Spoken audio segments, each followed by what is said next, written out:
5 tanda siksa kubur menantimu. Hindari hal ini. Alam kubur memang menjadi misteri bagi setiap manusia.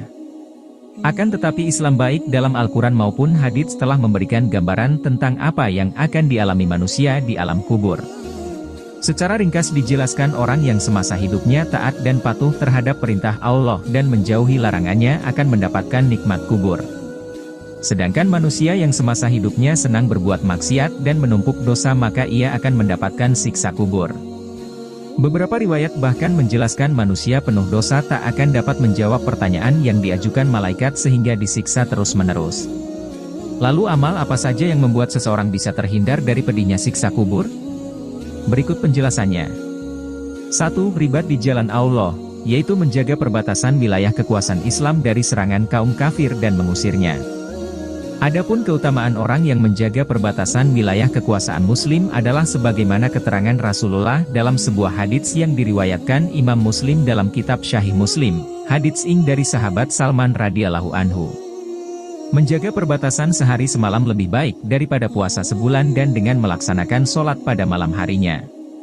Dan jika meninggal, orang yang menjaga perbatasan itu, maka dialirkan padanya pahala amalnya yang dikerjakannya, dan dialirkan pula rezeki padanya dan terjaga dari fitnah. Dalam Sunan Abu Dawud dijelaskan orang yang meninggal dalam menjaga perbatasan dari serangan kaum kafir maka terjaga atau aman dari fitnah kubur. 2. Orang yang syahid di jalan Allah. Orang yang syahid yaitu adalah orang yang dibunuh sebagai mujahid di jalan Allah, dan disebut dengan syuhada. Sebab Allah dan malaikatnya bersaksi padanya dengan surga. Orang yang syahid itu sesungguhnya hidup dan orang yang syahid itu menjadi saksi atas orang-orang yang hadir dalam medan pertempuran yang berjuang di jalan Allah. Dalam hadits riwayat Imam Nasai dijelaskan, seorang lelaki bertanya pada Rasulullah. Makna hadits ini adalah bahwa pertanyaan di alam kubur dibuat untuk menguji orang-orang yang benar-benar beriman. Sedang penegasan tentang kilatan pedang yang membuatnya tak terhindar dari kematian adalah bukti jelas dari ketulusan iman seorang syuhada. 3. Hafal surat Tabarak, Al-Mulk, dan istiqomah mentilawahkannya. Sebagaimana bunyi hadits dari Ibnu Abbas, ada seorang sahabat Rasulullah yang membuat tenda dekat kuburan, ia tidak mengetahui bahwa tempat itu adalah kuburan. Sahabat itu kemudian menyadari bahwa tempat itu adalah kuburan seseorang, tiba-tiba dia mendengar dari dalam kubur itu bacaan surat Al-Mulk hingga hatam.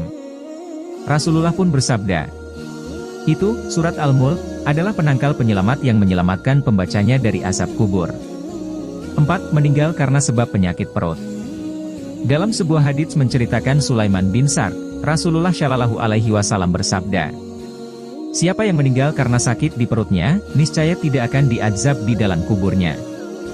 Hadits ini diriwayatkan At-Tirmidzi. Hadits ini merupakan hadits gharib. Yang dimaksudkan meninggal karena mengalami sakit pada perut sehingga terlepas dari siksa kubur adalah karena penyakit perut seperti kanker perut, kanker usus besar, mak dan sebagainya. 5. Meninggal pada malam Jumat dan hari Jumat. Dalam sebuah hadits yang diceritakan melalui riwayat Abdullah bin Umar radhiyallahu anhu bahwa Rasulullah pernah bersabda, "Tidaklah seseorang meninggal pada hari Jumat atau pada malam Jumat kecuali Allah menjaga dirinya dari fitnah kubur." Hadits ini diriwayatkan Ahmad dan Tirmidzi. Dan hadits ini menunjukkan bahwa meninggal pada hari Jumat maupun malam Jumat menjadi sebab seseorang terhindar dari siksa kubur.